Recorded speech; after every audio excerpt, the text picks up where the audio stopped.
चिराग model क्या कहता था? Bihar first, Bihari first. नीतीश कुमार को हम लोगों से पार्टी किस लिए टूटी? हमारे आदरणीय नेता राष्ट्रीय अध्यक्ष ने कहा कि नीतीश कुमार जी के नेतृत्व में, एनडीए के नेतृत्व में बिहार का बहुत विकास हुआ है।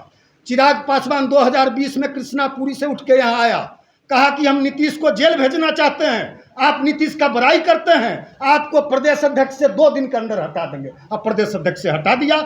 तो पशुपति कुमार पारस जी को कहा कि हम लोग थे कि एनडीए में आप चुनाव लड़िए। उसने कहा कि नहीं, हम नीतीश कुमार को कमजोर करेंगे, नीतीश कुमार के विधायकों को हराएंगे, नीतीश कुमार के पार्टी को तीसरे नंबर की पार्टी बनाएंगे। अब बड़ा दम्भ बढ़ता था, आज साष्टांग चरण स्पर्श करता है। तो आजकल तो हनुमान बदल लिए हैं। कल तक नरेंद्र मोदी जी आदरणीय यशस्वी प्रधानमंत्री उनके राम थे, आज चल गए हैं नीतीश कुमार जी का। ये तो हनुमान बदलते रहते हैं। और 2025 में भी देखिएगा कहीं न कहीं ये लालू यादव को अपना राम नहीं मान ले, वहाँ हनुमान बन के वहाँ नहीं चले जाए। भाजपा ने आपको साथ नहीं दिया तो फिर दूसरा ऑल्टरनेट क्या है? को हमेशा साथ दिया है, भाजपा आज भी हमारे साथ है। हम लोग पहले भी कहे हैं, देश हित में, राज्य हित में, और हम लोग मंदिर बतासा के लिए मंदिर को तोड़ने वाले लोग नहीं हैं। यह ठीक बात है कि एक भी सीट हमको नहीं मिला। अंतिम समय में जब नामांकन का दौर शुरू हो गया, नॉमिनेशन बिहार में शुरू हो गया, देश में नामांकन की प्रक्रिया शुरू हो गई, तब हमको एक भी टिकट नहीं दिया गया। हम लोगों ने फैसला लिया, पार्टी के लोगों ने कहा कि ऐसे में एक भी पद में केंद्रीय मंत्री के रूप में बना रहने का औचित्य पारस बाबू आपको नहीं है। केंद्रीय मंत्रिमंडल से रिजाइन किया। उसके बाद हम लोगों ने कहा कि एनडीए में थे, एनडीए में रहेंगे, एनडीए को मजबूत करेंगे। एनडीए का हम लोगों ने प्रचार किया। कानूनी प्रक्रिया है, जो सरकारी नियम कहता है, जो भवन निर्माण विभाग का नियम कहता है। अब फैसला न्यायालय में है, न्यायालय इसका फैसला करेगा, न्यायालय इसका फैसला करेगा। पार्टी की एक बहुत बड़ी बैठक, एक विशाल बैठक, जिसमें पूरे सूबे बिहार से, सभी जिला से, सभी प्रखंड से, सभी पंचायत से, सभी बूथों से पार्टी के कार्यकर्ता और दलित सेना के कार्यकर्ता हजारों की संख्या में 28 जुलाई को यहाँ एक बैठक बुलाई गई है। उस बैठक में हम लोग पूरे बिहार में यह निर्णय लिया गया है कि आदरणीय राष्ट्रीय अध्यक्ष पशुपति कुमार पारस जी के नेतृत्व में पूरे पार्टी के लोग पूरे बिहार के गांव-गांव जाएंगे, गली-गली जाएंगे, जिले मोहल्ले में जाएंगे, गांव टोले में जाएंगे, खेत खलियान में जाएंगे, पार्टी के संगठन को मजबूत करेंगे, पार्टी के संगठन को और भी विस्तार देंगे, राष्ट्रीय लोक जनशक्ति पार्टी को एक बड़े ऊंचाई पे ले जाएंगे। और उस दिन से हम लोग बिहार में विधानसभा का जो 2025 में चुनाव होना है उसका शंखनाद करेंगे और 243 सीट पर हम लोग उस दिन से अपनी विधानसभा चुनाव की तैयारी शुरू करेंगे। नहीं, इसमें भवन निर्माण विभाग के कुछ निकम्मे अफसर का इसमें दोष है। और आप ये बताइए, जब हमने किराया भुगतान के लिए 2 बार आपको लिखा है, 22 में भी आपसे संपर्क साधा, लिखित में आपको दिया, आज भी हम राज्य स्तरीय, क्योंकि किसी पार्टी के प्रवक्ता ने कहा कि हम रजिस्टर्ड पार्टी हैं।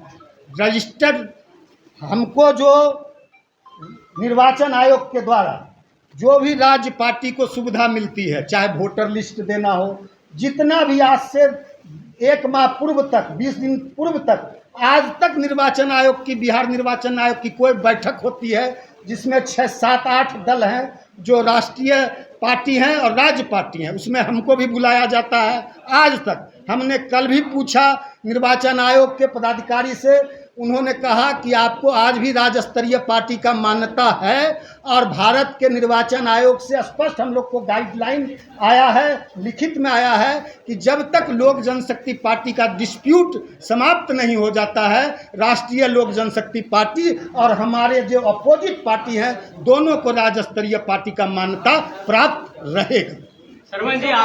वन निर्माण विभाग को हमने 2 बार, मैंने पहले भी कहा, शायद आपने सुना नहीं, 2 बार हमने पहले लिखित रूप में और दर्जनों बार मौखिक रूप में हमने कहा कि जो किराया है, लिखतम के आगे वक्तम क्या है, यह देखिए हमने लिखा है हमने कई बार लिखा है, रिसीविंग कॉपी है, डेट बाय डेट है, 2023 में भी हमने लिखा है कि आप जो बकाया है उसका विपत्र दीजिए। कोई मौके हम जब भी जाते थे, हमारे कार्यालय प्रभारी जाते थे या पदाधिकारी जाते थे, भवन निर्माण विभाग का पदाधिकारी यह कहते थे कि आपके यहाँ इतना बकाया, तो बकाया कैसे लीजिएगा? बकाया आप विपत्र दीजिएगा, बिल दीजिएगा। हमने कहा हम उसका भुगतान करेंगे, सारा लिखित है और सारा लिखित है। जो भी राज्य स्तरीय पार्टी है उसको गाइडलाइन है, बिहार सरकार का गाइडलाइन है कि पटना में एक पार्टी कार्यालय आवंटित किया जाएगा। उसको आज तक भवन निर्माण विभाग ने, आज चुनाव के चंद दिन हुए हैं, एकाएक भवन निर्माण जागता है, एकाएक भवन निर्माण मंत्री को सूचना मिलती है कि 2 साल से किराया बकाया है। 2 साल से आप कहाँ सोए हुए थे? आप बताइए। हमारे पास तो एविडेंस है, हम तो एविडेंस के साथ आपके पास बैठे हैं, प्रेस कॉन्फ्रेंस कर रहे हैं कि हमने कई बार लिखित रूप में कि राष्ट्रीय लोक जनशक्ति पार्टी के रूप में इसका नवीकरण किया जाए और किराया हमसे लिया जाए। किराया देने के लिए, किराया का भुगतान करने के लिए, और जो भारत का निर्वाचन आयोग के द्वारा हमको जो पार्टी टूटने के बाद राज्य पार्टी का हमको दर्जा दिया गया, सारा चीज़ हमने एविडेंस के साथ भवन निर्माण विभाग को लिखित रूप में उपलब्ध कराया। लेकिन आप एक चीज बताइए, अभी आप हमने कहा 243 सीट पर हम तैयारी करेंगे। हमने ये नहीं कहा कि 243 सीट पर चुनाव लड़ेंगे।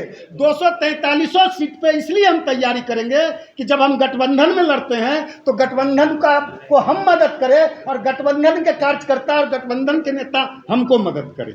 आने वाले समय में आप मतलब बीजेपी के साथ ही रहेंगे, क्योंकि देखिए पशुपति पास ने बार बार कहा है कि हम जी प्रधानमंत्री के साथ रहेंगे। देखिए, कुछ लोग ऐसे लोग हैं जो, कुछ लोग ऐसे नेता हैं राजनीति में हैं जो समय समय पे अपना हनुमान बदलते हैं। हम लोग हनुमान बदलने वाले नहीं हैं। समय समय पे चाचा अपना बदलते हैं।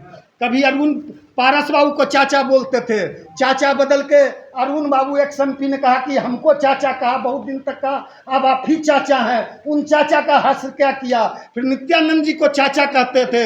एक चाचा को कहते थे नरेंद्र मोदी से बैर नहीं, नीतीश तेरी खैर नहीं, हमारी सरकार बनेगी, नीतीश कुमार को बेऊर जेल भेजेंगे। क्या कहते थे? जनता दल यू के लोग ही न कहते थे कि चिराग मॉडल, एक मॉडल आया। ललन बाबू, आदरणीय ललन बाबू राष्ट्रीय अध्यक्ष थे, उनके पार्टी के सारे लोग कहते थे कि चिराग मॉडल नहीं चलेगा। इसलिए हमने इलेक्शन कमीशन से कल भी संपर्क साधा और इलेक्शन कमीशन ने हमको कहा कि आज भी आप राज्य स्तरीय पार्टी हैं।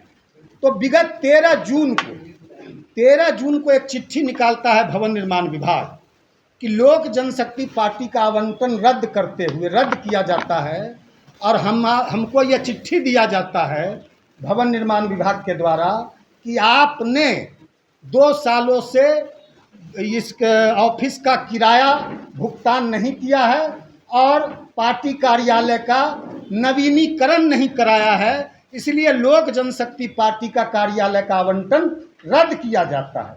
लेकिन 2021 में पार्टी टूटने के बाद हम लोग भवन निर्माण विभाग को लगातार पत्र लिखते रहे। वो पत्र की कॉपी भी है, पत्र की रिसीविंग भी है। 2021 में हमने मौखिक रूप से कहा कि जो भुगतान, जो किराया है हमारा बकाया भवन निर्माण विभाग का, वह हमको आप विपत्र के रूप में दें कि हम उसका भुगतान करें। और फिर 2022 में भी हमने कहा, तो भवन निर्माण विभाग ने कहा कि आप इस लिखित में दीजिए। तो 2023 में हमने लिखित में दिया कि इस राज्य कार्यालय का नवीनीकरण करते हुए राष्ट्रीय लोक जनशक्ति पार्टी के रूप में दिया जाए, नवीनीकरण किया जाए, और जो बकाया किराया है उसका विपत्र दिया जाए जिसका हम भुगतान कर सके। इसका भी रिसीविंग है हमारे पास। हमने, लेकिन भवन निर्माण विभाग कान में तेल डाल के सोए रहा और 13 जून को भवन निर्माण विभाग एकाएक जागता है और एक चिट्ठी निकालता है। फिर उसके बाद हमने 13 जून को जो भवन निर्माण विभाग आवंटन रद्द करता है, तो 14 जून को भी हमारे पार्टी कार्यालय के द्वारा भवन निर्माण विभाग को लिखा जाता है कि आपका जो किराया बकाया है उसका विपत्र दें, उसका हम भुगतान करेंगे और इसका नवीकरण राष्ट्रीय लोजपा के रूप में लोक जनशक्ति पार्टी के नवीकरण किया जाए। उसके बाद 4 जुलाई को भवन निर्माण विभाग इस 4 जुलाई को लोक जनशक्ति पार्टी रामविलास को यह कार्यालय आवंटित कर देता है। 8 जुलाई को 4 जुलाई को लोक जनशक्ति पार्टी रामविलास आवेदन करता है कि पटना में एक जगह हमको पार्टी कार्यालय दिया जाए, हम 5 सांसद जीते हैं, हमको पटना में एक पार्टी कार्यालय दिया जाए। उन लोक जनशक्ति पार्टी रामविलास ने यह नहीं कहा अपने आवेदन में कि राष्ट्रीय लोक जनशक्ति पार्टी का जहां कार्यालय चल रहा है वही कार्यालय हमको दिया जाए, लेकिन पूर्वाग्रह से ग्रसित होकर, राजनीतिक दुर्भावना से ग्रसित होकर, ना जाने किन कारणों से भवन निर्माण के पदाधिकारी ने मात्र 4 दिनों में 4 जुलाई को वह आवेदन करते हैं लोक जनशक्ति पार्टी रामविलास के प्रदेश अध्यक्ष, और 8 जुलाई को उनको यह कार्यालय आवंटन कर दिया जाता है। यह बिल्कुल राजनीतिक पूर्वाग्रह से ग्रसित काम भवन निर्माण विभाग ने किया है। इसके बाद हम लोग हाई कोर्ट में भवन निर्माण विभाग के इस फैसले को हमने हाई कोर्ट में चुनौती देने का काम किया। आपको बता दें, कल हाई कोर्ट में आदरणीय जज महोदय के सामने इस मामले की सुनवाई हुई। जज महोदय ने बिहार सरकार के महाधिवक्ता से बिहार सरकार का भवन निर्माण का पक्ष पूछा। उन्होंने 4 हफ्ते का टाइम लिया है।